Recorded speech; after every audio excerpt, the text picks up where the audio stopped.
How opening a cafe in Montreal aligned with your entrepreneurial vision? Well, back in the days when we opened the cafe in Montreal, we needed a place to work. And we were working on the sailboat that summer. And then when it got cold and we needed to take the sailboat out of the water, we needed a place to work for the small team that we were. We were building websites and apps. And then we looked into co-working, but back in 2015, 2014, there wasn't that many in Montreal. So we just said like, hey, let's do a co-working cafe. We like cafes. We like to work in cafe. So it was at that point very aligned with my entrepreneurial vision. Hi, my name is Gab and welcome to the channel. If you could reopen the Gab Cafe, what would you do differently? I would open the rooms and the hostels with the cafe all at the same time. That's what I would do differently. Because the vision I had in my mind back then, and still to this day, I gotta be honest, was a building where you had like a co-working cafe at the first floor, and then the second, third, and fourth floor would have been rooms, small apartments, communal kitchen, dorms, and then it was a co-working cafe hostel. That was the vision I had in my mind. And then I started with the cafe thinking like I will then be able to rent more space above, and that is something I would do differently. I would start like all together, the rooms and the cafe, because they are synergetic and they work well together. Why did you close the Gab Cafe in Montreal? COVID. That's it. In 2020, January 2020, we sold the small hostel, the house that we had, and the Gab Cafe to move both into the same building. So we were getting closer to the vision that I had, which was a co-working cafe hostel. That was what I wanted to build. January, February, we built it. I used most of the money that I had ever to build it. And then March 2020, you can never open an hostel ever again. And so they got me. Can you list 3 mistakes you've made when owning a business? I can list you 3,000. Let's see. So 3 mistakes. First mistake was not to listen to people who operated a business in the same environment as me.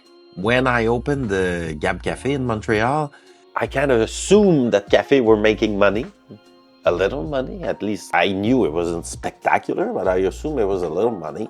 And I assumed co-working were making a little money. And then I said to myself, well, if you put the two together, it's going to be a little plus a little, it will be a little more. But then I asked around, and co-working were actually losing money, and cafe, they weren't making money. So I didn't really listen. So that was mistake number 1. Mistake number 2 is I sometimes had a vision that was too grandiose, too big, and too unrealistic. It's nice to dream big, but then you need proper steps to reach this like big thing. And if you don't have the proper first, second, third steps, then you're never gonna reach the 4th and the 5th. And I was aiming like to do everything by myself. It's gonna be so big, but then you move too slow. The competition is too good. So aiming big was okay, but not without having the proper steps to get there. So that was mistake number 2. Mistake number 3 was to spend too much money, get too many loans. The real creativity, we made it nice in the Gab Cafe, but the real creativity comes from doing something very nice with very few resources. Making something nice with a lot of money is easy. Everybody can do it. Making something nice with no money, that's where the real creativity comes in. And back at the cafe, we spent too much. We got loans that it took like years actually decades to repay. That was mistake number 3. I should have spent nothing or very little and used my creativity and my ingenuity to make it nice. So those are 3 mistakes that I did. What's the best advice for someone wanting to start a business with no background? You don't really need a background to start a business. To be honest, there's very little things that you learn in school that will prepare you for the challenges of owning a business. Because you may have learned like things in the Excel spreadsheet at school and stuff like that, but when the mission of the day is to read some government documentation, then go meet the city and convince them of something and they don't like you, what in school is going to prepare you for that? So I don't think you really need a background. It will not hurt you, but most of the challenges, they're more human related, and that's like not something you really learn in school. So my advice number 1 is practice or do. Okay, so many people, they spend years into a book trying to learn things, and then they think that once they learned everything, they will start doing business, and then it will work. And in my experience, it's not like that at all. Owning a business is like walking or skiing or playing a game. You just need to practice. So at first you need to practice doing business, and then you'll get better at it. So you need to find an environment where you can practice your business without spending all your money, okay? And you need years of it, okay? It's like anything. It's like playing a game, it's like skiing, it's like walking. You need practice and years of it. So you need to create for yourself an environment where you'll actually practice and not like really read books. You need to, I don't know, sell something, then you need to go out and talk to people and blah, blah, blah, and slowly you'll get better at it. That would be the best advice that I can find, is go out and do something and don't spend too much. How is the French language fading in big cities like Quebec and Montreal? Well, that's actually like from an historical perspective. At some point back in the past, English was the dominant language, for example, in Montreal. Quebec, I'm not so sure of the data, but Montreal was mainly English at some point, 1800s. Then French made quite a comeback, and then French was the dominant language in Montreal at some point, like let's say in the 70s, 80s. And now it's regressing a little bit. But from an historical perspective, it depends from which starting point you choose. If you choose the 1800, well, actually, it's better now. More people speak French more than they were like back then. But if you compare to 40 years ago, maybe it's a little less. This data fluctuates, and Montreal is a great place to learn 3 languages, actually. It is one of the most trilingual North American city. People speak English, French, and Spanish, and I would say that why not learn all 3? What do you think? Was Gab Cafe a profitable business? No, it was not. I was losing money every month. I was losing on average probably $3,000 to $5,000. Something like that.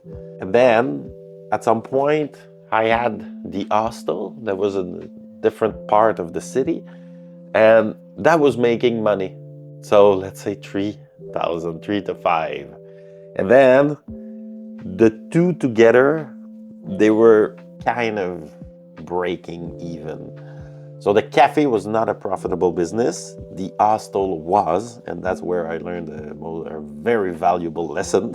If you're about to do like a co-working cafe hostel, well, you need the rooms first if you're gonna do anything creative like a cafe, because the cafe will lose money, but the rooms can pay for them, and then it will create like a profitable business. But the Gab Cafe was not profitable. Is it too expensive to open a business in Montreal? It depends on the business, but the short answer is yes. It's too expensive. Montreal's too expensive, but it's not only Montreal. Quebec and Canada is so expensive. It's insane. I travel a lot, and other places that I see, well, I gotta tell you, they're much cheaper. Just the food is so expensive that if you're gonna have employees, they need to go to the same grocery store as you and buy the same food.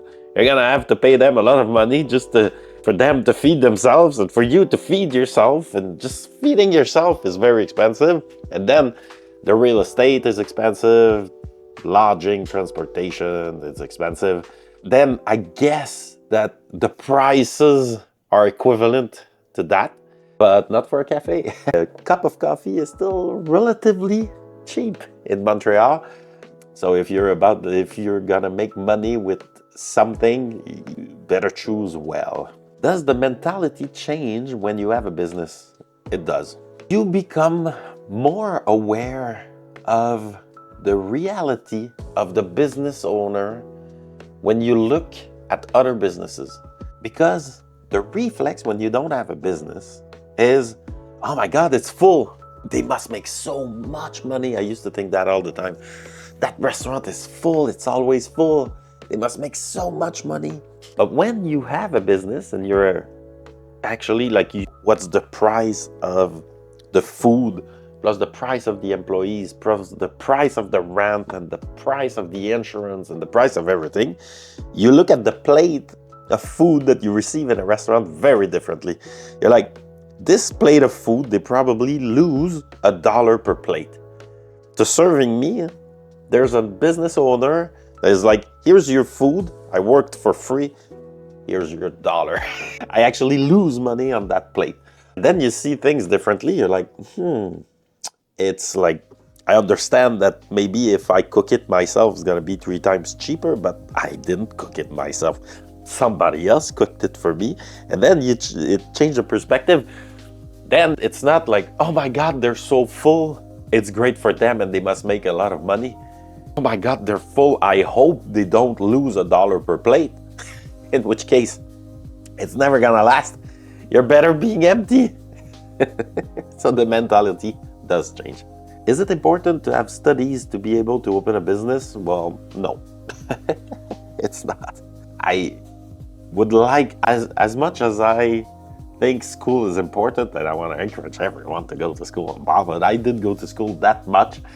And there are very few things that will teach you how to own a business in school. And there are few programs that will teach you that. School is mainly made to train people for a job than for owning a business. And that's just the reality of it, as I see it. Then you can learn skills in school that will help you being a business owner, but not that many. The practice of owning a business is what will really make you a good business owner. So you need to practice. Is it important to get along with the people who work in your business? Yes. I mean, it's a team.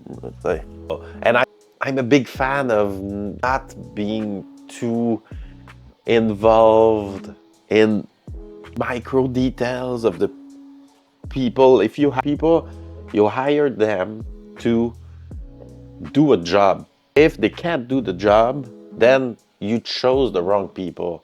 But if you hire them and they can't do the job, let them go. What are you doing micromanaging? So I tried not to be a micromanager. I think I succeed in not being a micromanager.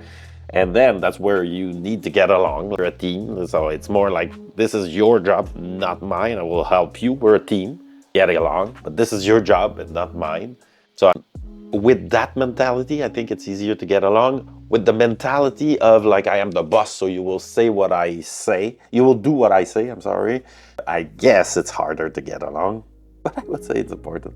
How do you go from having a Gab Cafe to having an hotel? Well, when I saw that COVID was gonna shut down the city for years, it took me a few days to process that, but then I was like, oh my God, like, I'm not spending a pandemic inside a city. That's my cue to go to a forest. And so I just took my car and went to Charlevoix because I had friends that were living there. And I was like, I'll do an hostel co-working cafe here in Charlevoix. And well, fast forward a few months later, I got lucky.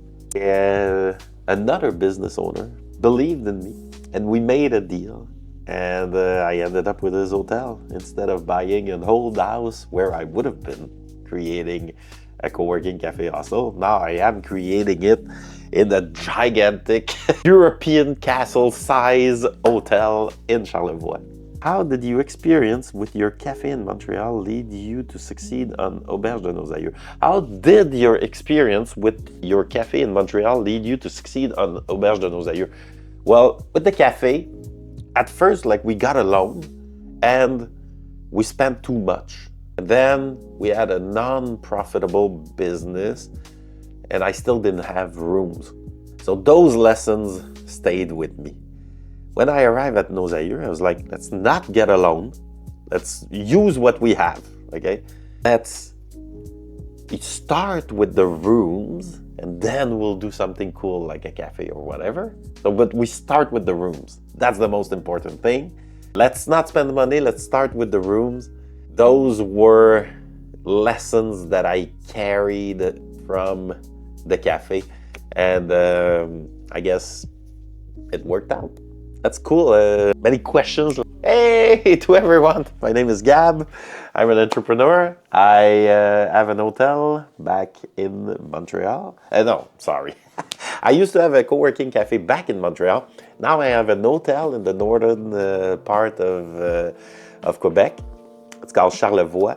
Beautiful place. And I'm answering a few questions about businesses. So if you have questions, hop into the chat. It will be a pleasure to get to know you. How did you find people having the same vision to do business with?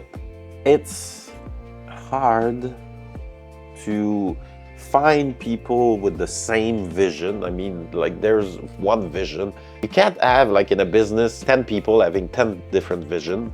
Then you're just going in 10 different directions. So part of a leader's role is not actually to micromanage the people. It's actually to tell what the vision is and to repeat, and that's why we're doing this. Because in the day-to-day, you forget, why are we doing this? And part of my role, as I see it, is to record those videos to tell the visions that I had. And that's how you find people with the same vision. You just repeat the vision, repeat the vision. What is the hardest part of owning a business? I guess the hardest part, there are many hard parts. I will name one. I don't know if it's the hardest, but you have to stay motivated all the time. Because if you just decide to quit, even for 6 months, that's it. The business dies. You cannot quit. You cannot really take a break.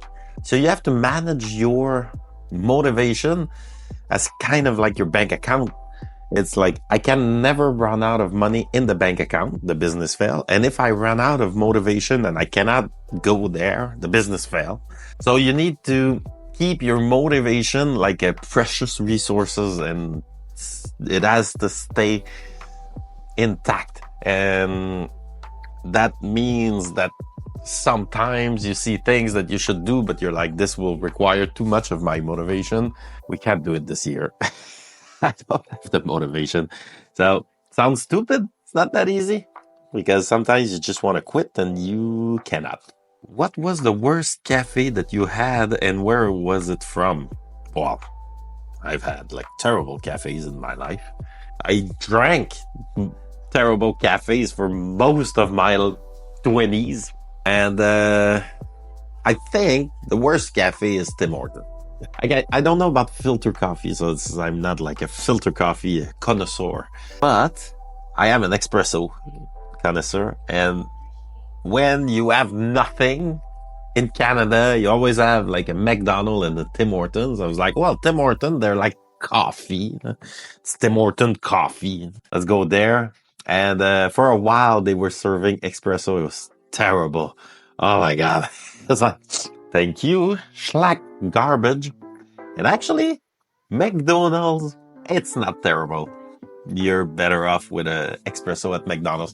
I think Tim Hortons just stopped doing them, but I'm not so sure. What was the best cafe that you've had and where was it from? So I've had like incredible cafes. Montreal is an incredible coffee scene.